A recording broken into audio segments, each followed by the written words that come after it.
Good morning, students. So, last class we have discussed about the difference between polling and interrupt servicing mechanism.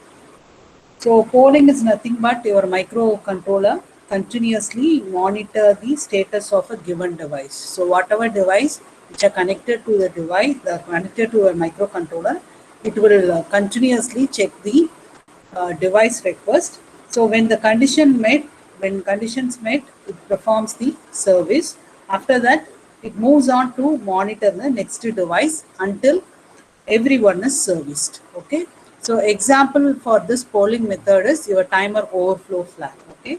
In case of interrupts, whenever any device needs its service, the device notifies the microcontroller by sending it an interrupt signal. So suppose the external device requests attention of your processor, or it will require any service from the processor or controller, it can directly interrupt the microcontroller through hardware interrupt signal. Okay. So upon receiving an interrupt signal, the microcontroller interrupts whatever it is doing. So it will complete the current execution and serves the device. Okay.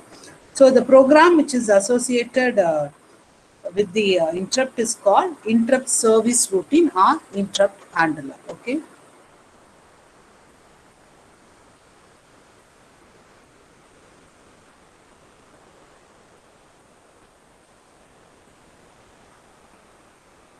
So next I will explain the execution. There is program execution procedure involved in interrupts. Okay.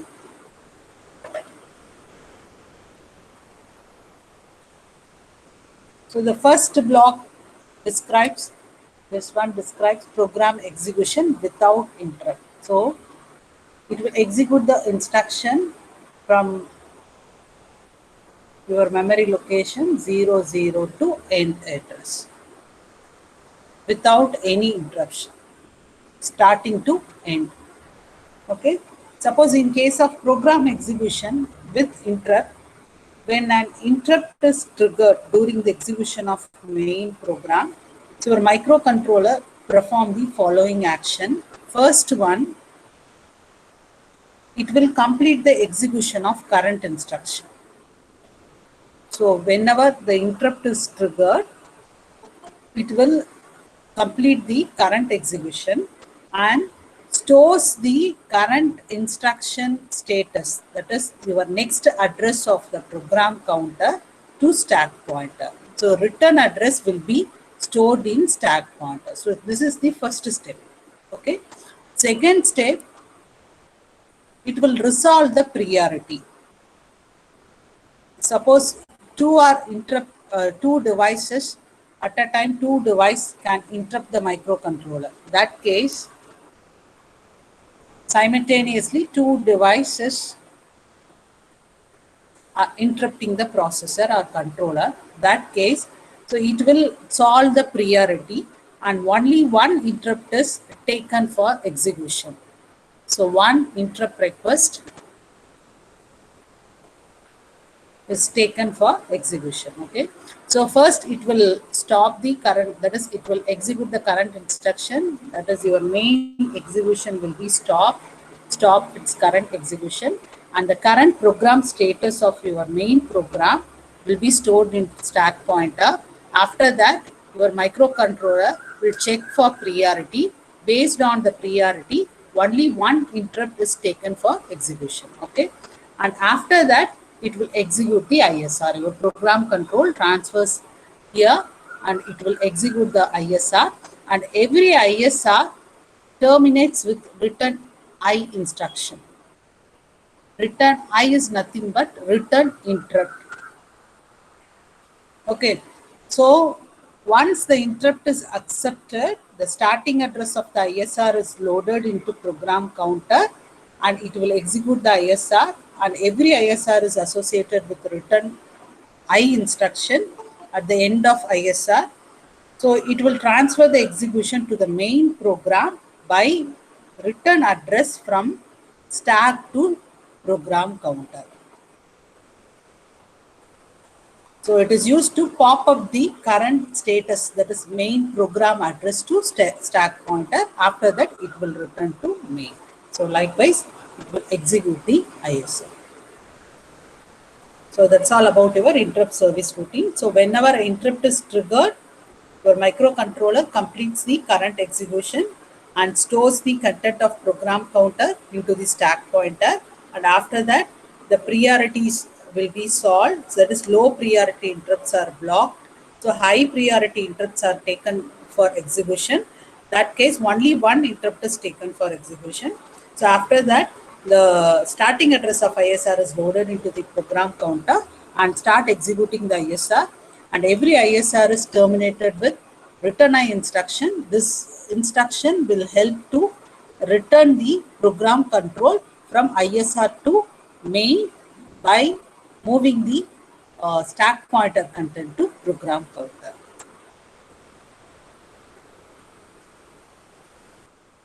So please note down the steps in executing an interrupt. So it will complete current execution, saves the program counter on stack, jumps to the starting address of ISR, and start to execute the interrupt service routine until return I instruction. Upon executing the return I instruction, the microcontroller returns to the place where it was interrupted. So this instruction is used to pop up the program counter value from the stack pointer.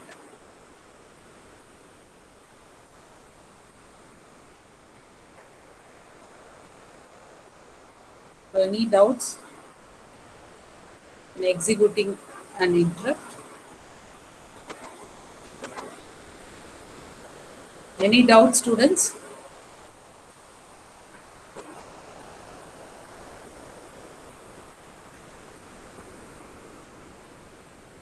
So coming into 8051 interrupt organization, so according to 8051 architecture, we have 5 interrupt sources, 5 interrupt sources. Here 2 external, that is INT0, INT1. 2 timer interrupts, EX0, EX1. And 1 serial port interrupt.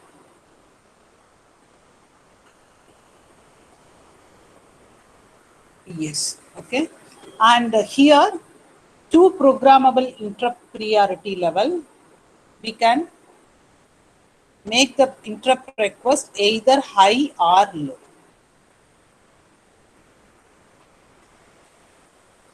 High means is assigned as a highest priority, otherwise it is assigned as a lowest priority, and it will follow fixed interrupt polling scheme based on the priority. I will explain that later. And individual interrupts can be enabled and disabled by using this register. Interrupt enable register. It is one of the special function register for 8051 interrupt structure.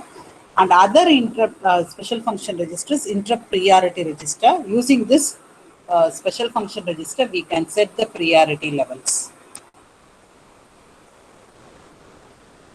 So there are 2 special function register. One is interrupt enable register, other one is the interrupt priority register. So these 2 registers are bit addressable register, and byte address for IE is A8, for IP is B8. So totally we have 5 interrupt sources, 2 external and 2 timer and 1 serial port interrupt. And this interrupt priority can be programmed by using this interrupt priority register, and individual interrupts can be enabled or disabled by using this interrupt enable register. So these 2 registers are special function register, mainly for controlling the interrupt structure of 8051.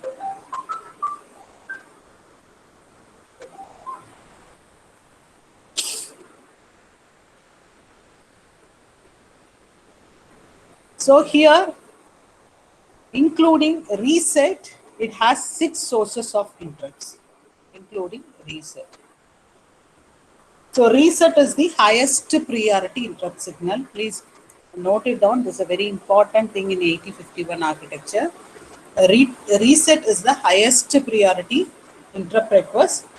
So this is the first one. So whenever the high signal is applied at reset pin, 8051 has hardware reset pin. When high signal is applied at reset pin, your 8051 stops all the activity and jumps to execution of very first instruction placed in internal memory.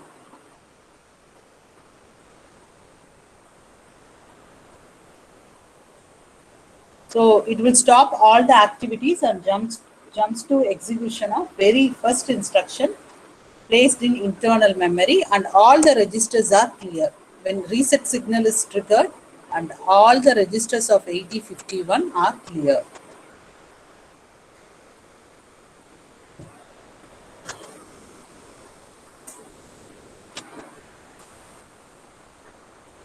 And next we have two timer interrupts based on your timer overflow flag. One is timer 0 overflow and another one is the timer 1 overflow. And next one, external interrupts INT 0 and INT 1. So there are two external hardware interrupts. So these interrupts come from P3.2, P3.3. Please note it down. So these two are external hardware interrupt signal. The pins associated with INT0 is P3.2, INT1, P3.3.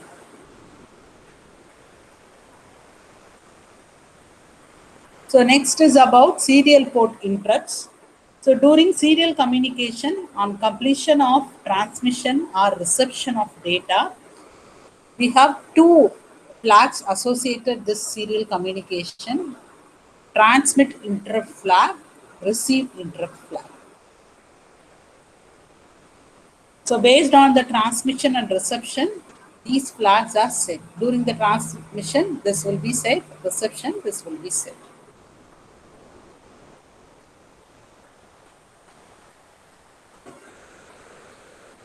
So this one indicate buffer empty, this one indicate buffer full. I will explain the serial port in following lectures. Okay.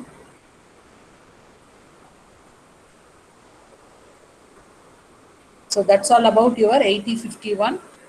6 sources of interrupts. So each interrupt signal has a specific place in code memory where program execution begins. Okay.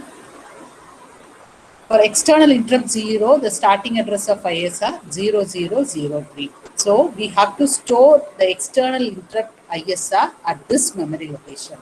Similarly, timer overflow 000B, external interrupt 1 0013, timer 1 001B, serial 0023. Suppose in case of reset 000. So please look at the memory address here. There are 8 memory location between the vector address. So this address is also called vector address or starting address of ISR.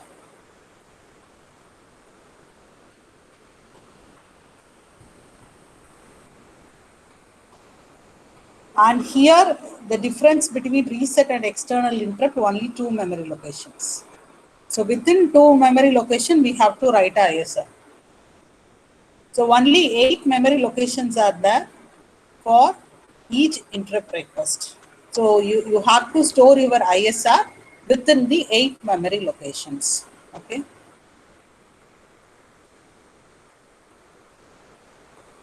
So initially your microcontroller starts its main program execution.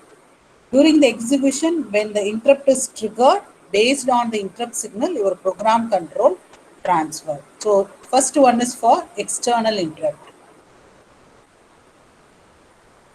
And next timer 0, external 1, timer 1, like serial port. .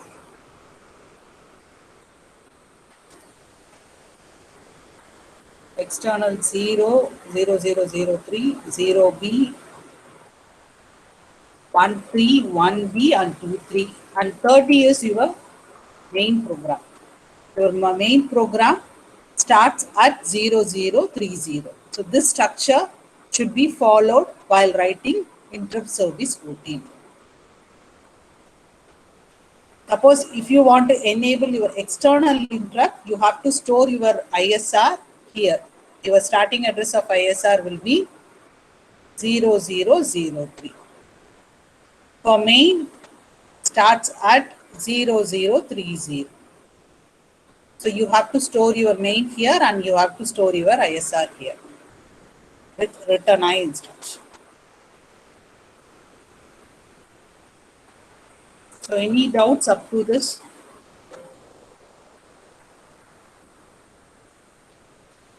Any doubts? So totally we have 5 interrupt sources, 2 for external interrupt and 2 for timer interrupt. One is for serial communication. Okay.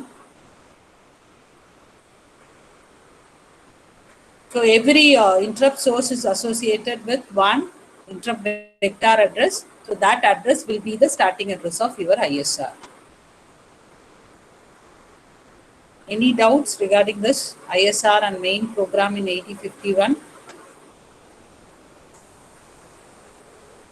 Students, do you have any doubts?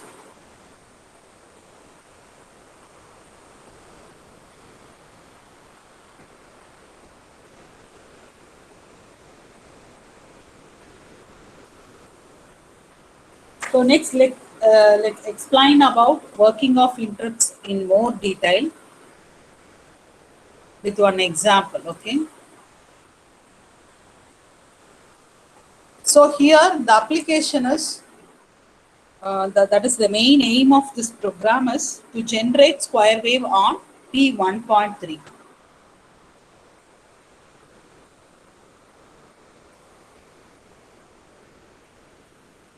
So to generate square wave on P1.3, and whenever here the switch is connected to INT0, that is your P3.2. P3.2. So whenever there is an interrupt, whenever the switch is pressed, okay, I want to change the status of this LED. So that is the objective of this program. Okay. So here interrupt is playing a major role. So because the switch is connected to your external interrupt pin P3.2. Okay. When the switch is pressed means your interrupt is triggered. That case your program control should be transferred to ISR, and ISR you have to complement this P1.4 value. Okay. So first you have to initialize IE register. I will explain that later. Just 81 is transferred to IE here. And inside main, so this is the main, starting address of main is 3FFF to 0406. Okay, first you have to initialize your IE register value in order to enable your external interrupt. Okay, and next I am generating square wave here by setting P1.3 called some delay and clear P1.3 call some delay. Okay. So in this situation, that is during the execution of this particular program. So while executing this instruction, for example, clear P1.3, when there is an interrupt. Okay. So the current instruction will be executed completely by 8051. So during the execution of this particular instruction, the interrupt is triggered. For example, this switch is closed. Okay. So that case your interrupt is triggered. So your 8051 completes its current execution. Okay. The next instruction, what is the next instruction? That is 0404. That will be the return address, or that will get stored in stack memory. So this address stored in stack memory. And your program counter is loaded with, this is your ISR, external interrupt ISR. The starting address will be 0003. Your program counter is loaded with 0003. Now your program control transfer here and start executing this complement 1.4 instruction. This instruction is used to change the status of your LED. And next instruction will be return I instruction. So this instruction is used to pop up this value, that is 0404 from stack to program counter, and program control comes here and execute the main program. Your microcontroller resumes its activity. So this is the example of your interrupt service routine. Please look at here. So whenever there is an interrupt, your microcontroller completes its current execution and your return address will be 0404 and your program counter is loaded with your starting address of ISR 0003. So your current program status is pushed into stack pointer 008009.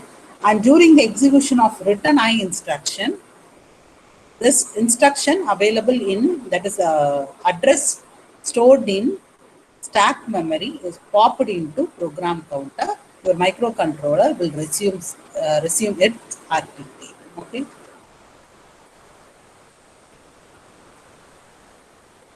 Any doubts?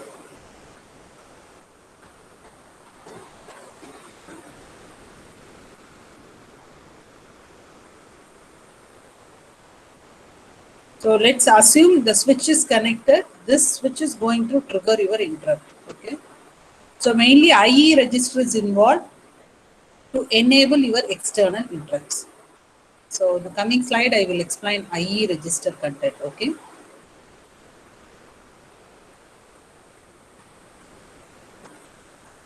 So this is your IE register. So this register is mainly used to enable and disable the interrupt sources. Okay.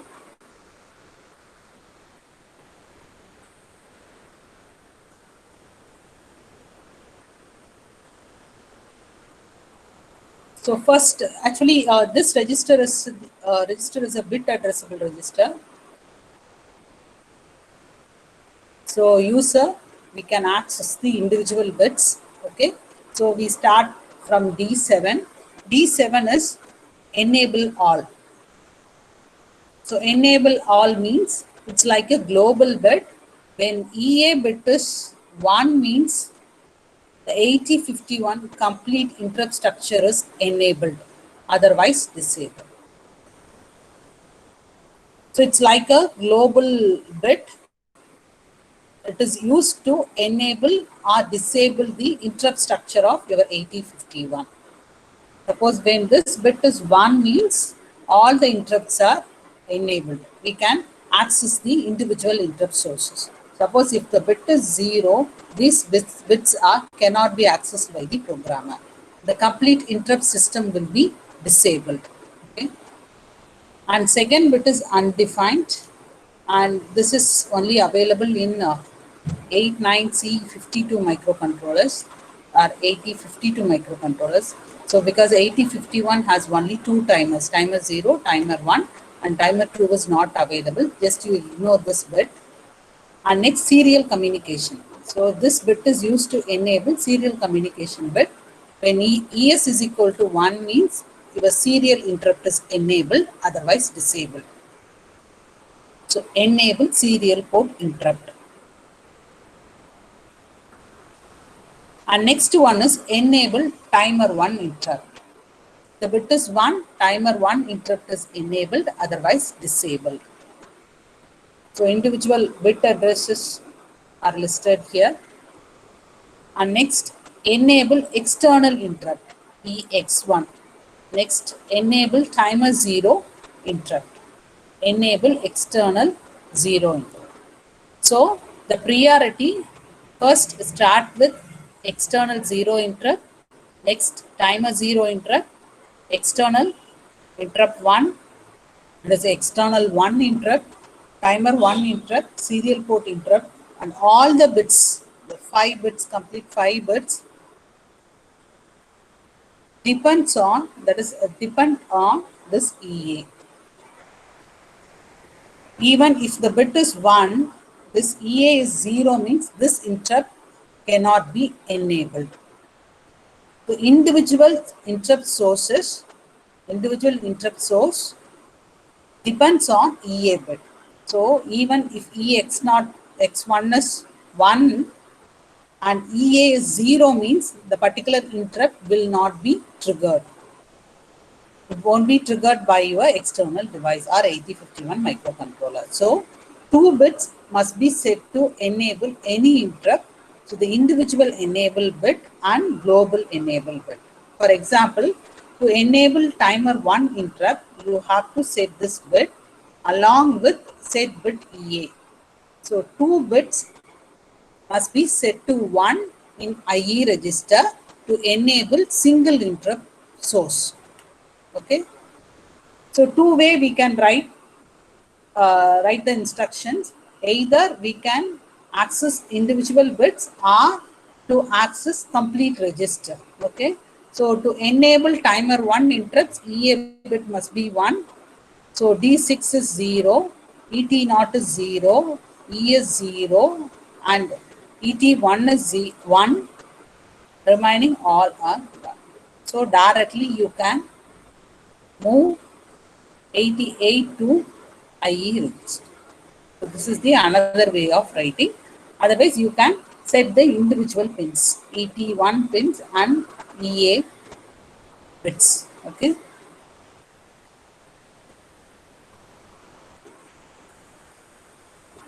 So for bit operation, you can access the individual bits. Either set bit EA or set bit IE.7. Set bit ET0, set bit IE1. Set bit IE3. Enable IT0, enable IT1, serial port interrupt. Otherwise, we can use the move instruction by moving 8-bit data to IE register. Okay.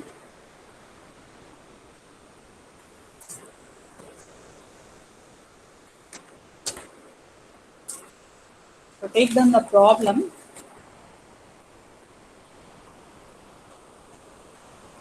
Show the instruction. First one, enable serial interrupt.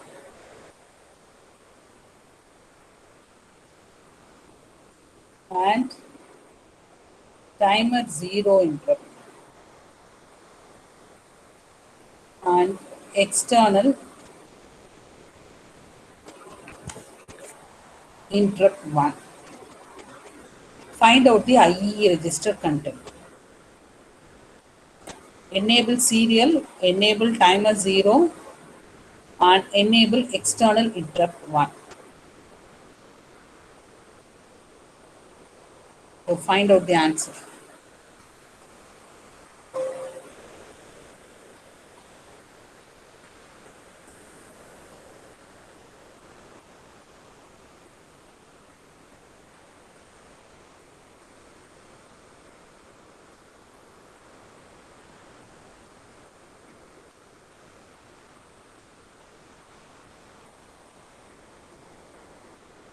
So what is the content of IE to enable these 3 interrupts?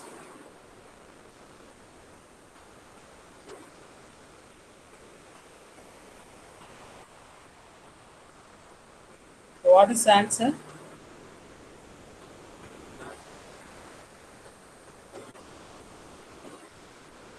IE, 96. Very good. So what is another way of writing to enable serial timer 0 and external interrupt?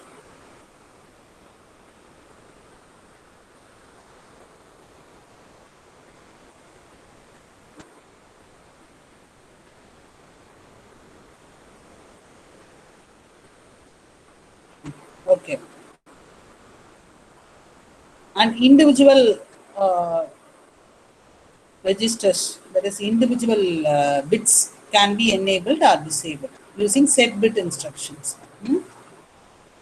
That is another way of writing the enabling the interrupt.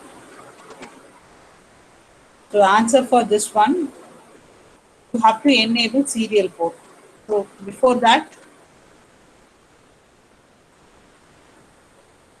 So you have to make this EA1 first, okay?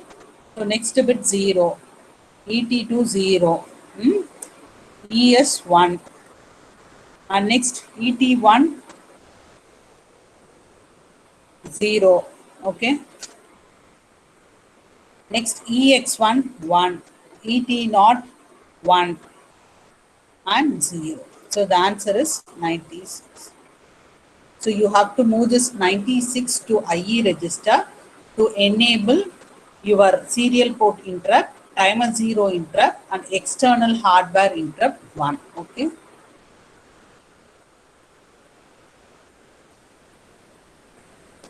Or you can use this instruction to enable individual interrupt sources, IE 0.7. Set bit IE 0.4. 4 is for serial, okay? Set bit IE 0.1. What is IE 0.1? Timer 0. And next set bit IE 0.2.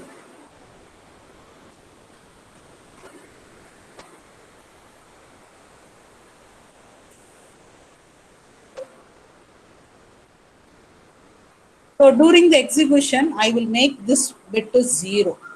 For example, EA is 0. What will happen? So instead of writing 96, I'm going to write 16. What will happen?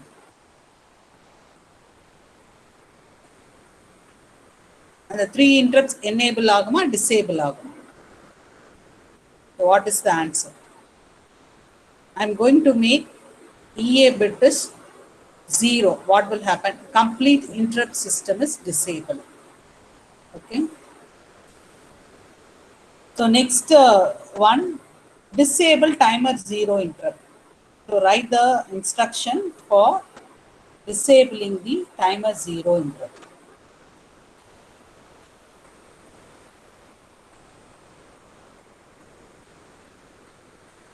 So what is the instruction to disable timer 0 interrupt?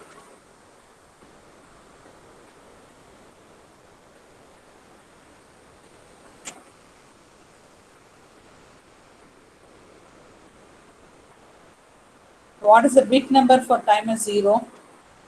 Bit number is 1. Bit number is clear IE 0.1. That's all. Clear IE 0.1 is used to disable your timer 0 interrupt. Okay. So show how to disable all the interrupts with a single instruction. How to disable all the interrupts with a single instruction. You cannot give clear EA, clear IE 0.7. You have to use this one.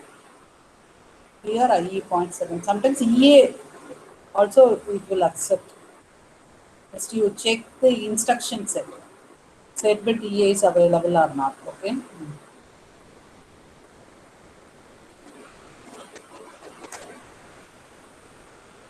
So any doubts in IE register?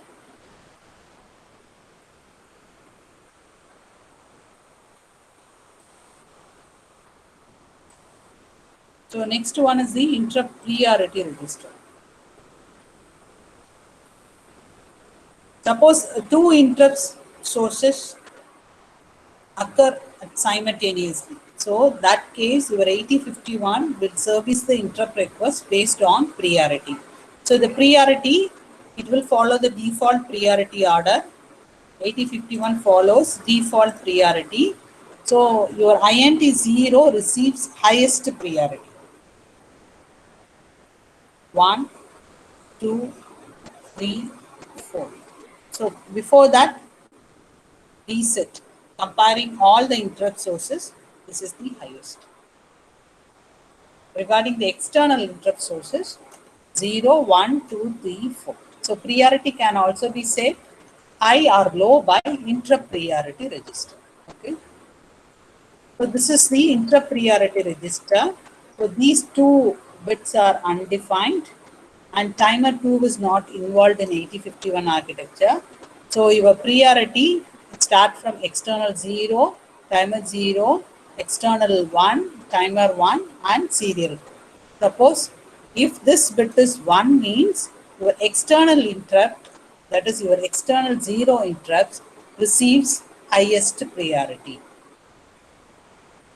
If it is 0 means it receives lowest priority. Only two levels, 0 and 1. Okay. So low priority ISR can be interrupted by high priority based on the priority solving, and high priority ISR cannot be interrupted. So if the bit is 1 means the particular interrupt source receives highest priority, otherwise lowest priority. This is also a bit addressable register. Okay. So first, look at the first example. Move IP hash 00 0 0 0 0 0 1 0 0. So what is the priority order?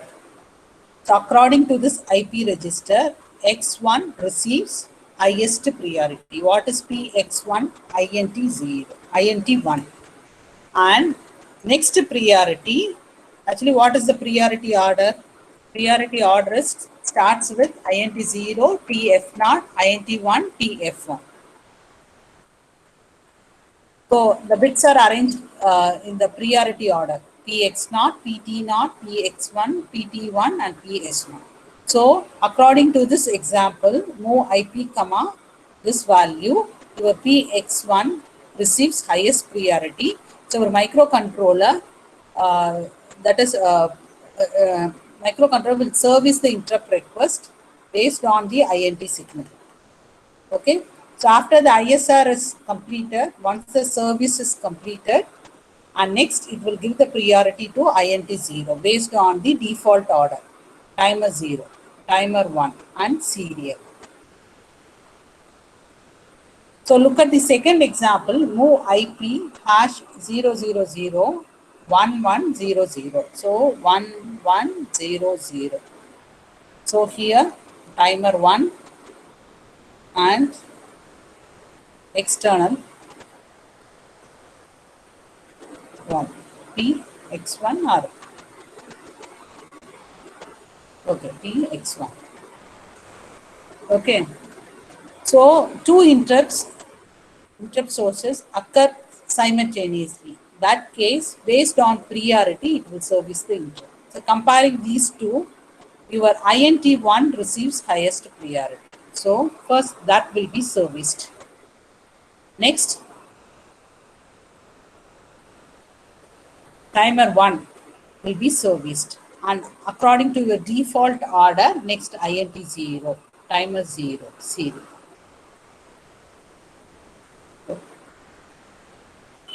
So based on the priority order, it will service, that is your microcontroller will service the request from peripheral devices. So when two interrupt sources occur at the same time, that case based on the priority, your 8051 will service the interrupt request. So two ones are here. So it will compare the, that is, it will execute the polling method, polling algorithm to identify which one is the highest priority. So based on the polling scheme, your INT1 receives highest priority. So that service will be completed first. Next, it proceeds with the next service, timer 1.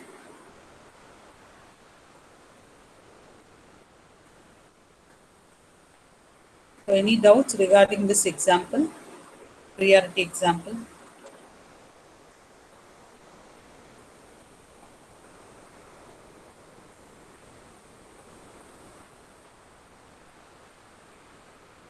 So is that clear? Interrupt priority levels. Is that clear? Say yes or no. Okay.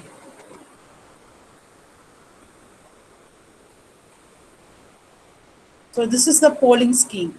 So 8051 has its own polling algorithm. If two interrupts occur simultaneously at the same time, the polling scheme determines which is serviced first. Okay, so the polling scheme is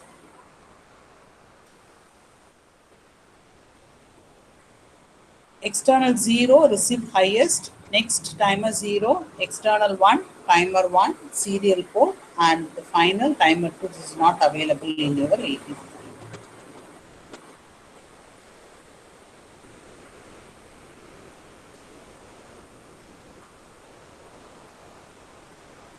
So next is about interrupt flag bits.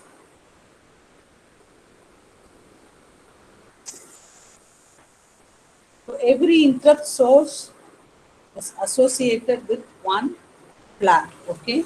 In case of external interrupt source, that is IA, that is external 0 and external 1, IE0 and IE1. The flag associated with external 0 IE0 and the flag associated with external 1 IE1. So these two flags are used by 8051 to keep track of the edge triggering interrupt. Please note it down, edge triggering.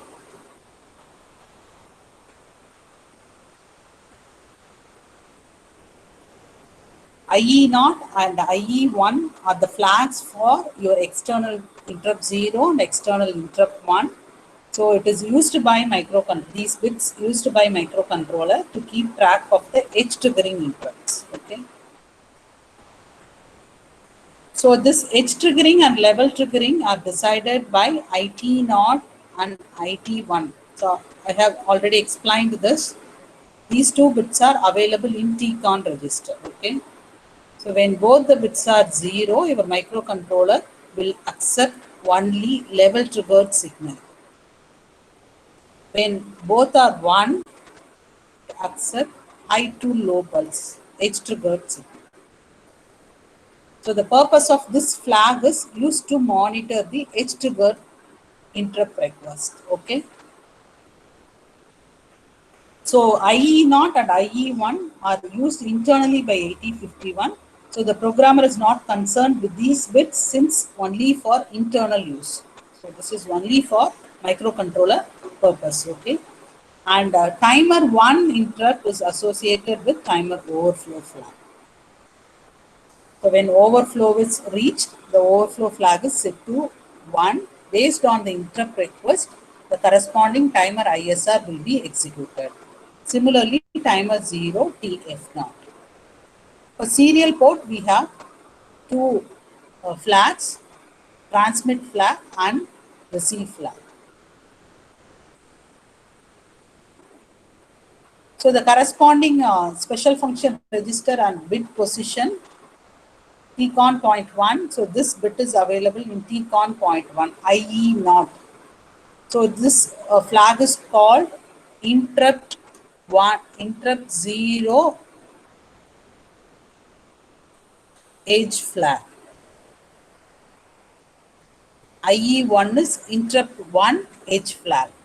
So the purpose is when external signal is detected on P3.3.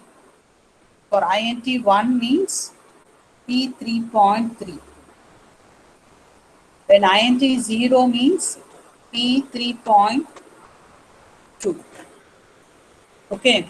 So when high to low pulse is detected on P3.3 or 3.2, that case these flags are set to 1. So when the interrupt is processed, is automatically these flags are cleared by software, the hardware. So something related to hardware. So after the interrupt service is completed, your 8051 clear these flag bits automatically. So when high to low pulse is detected at P3.3 or 3.2, these two flags are set to 1.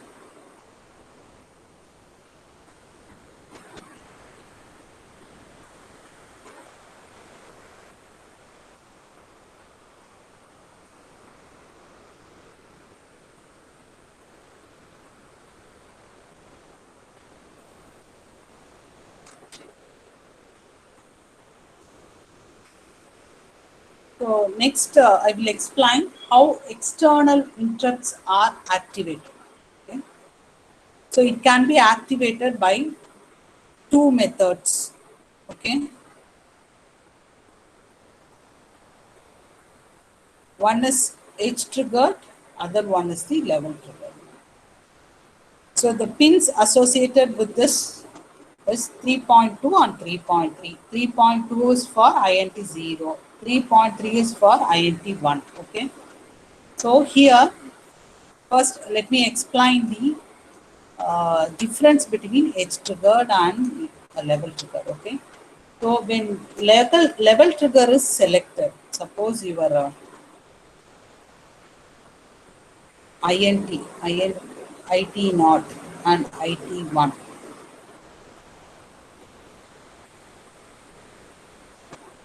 One. So these two bits are available in TCON. It is mainly used to select level and edge triggered signal. When these two bits are 0, the level triggered is selected, otherwise edge triggered is selected. So when edge triggered is selected, only interrupt is activated when high to low transition is detected on your hardware pin.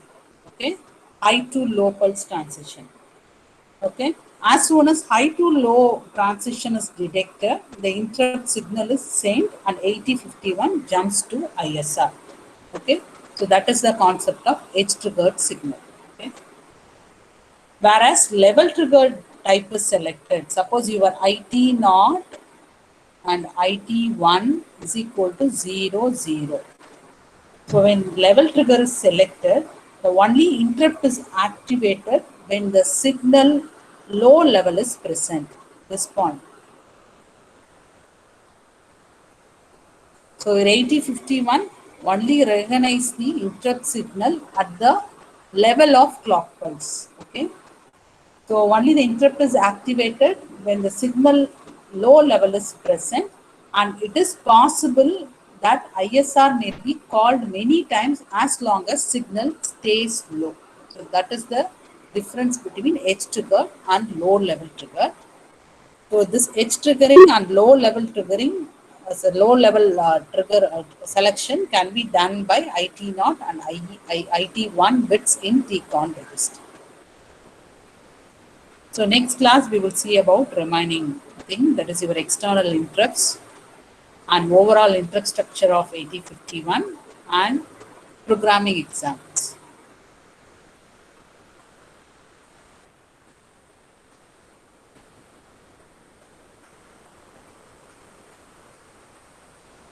So any doubts regarding this edge triggering and level triggering? Is that clear? Students? So can you identify the difference between edge triggering and level triggering?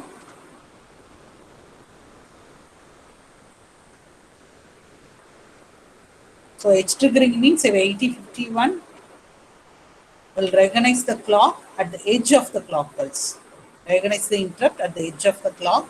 Here, level of the clock. That is the difference. So these two interrupt selection can be done by IT0 and IT1 in TCON register. Okay. So next class we will see about the remaining topics. Okay. Any other doubts?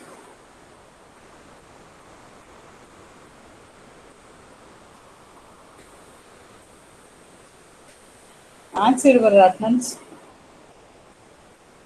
Roll number 1. Roll number 1 present, ma'am. 2.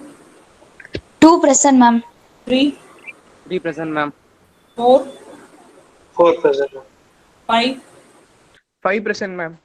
6. 6 present, ma'am. 7. 7 present, ma'am.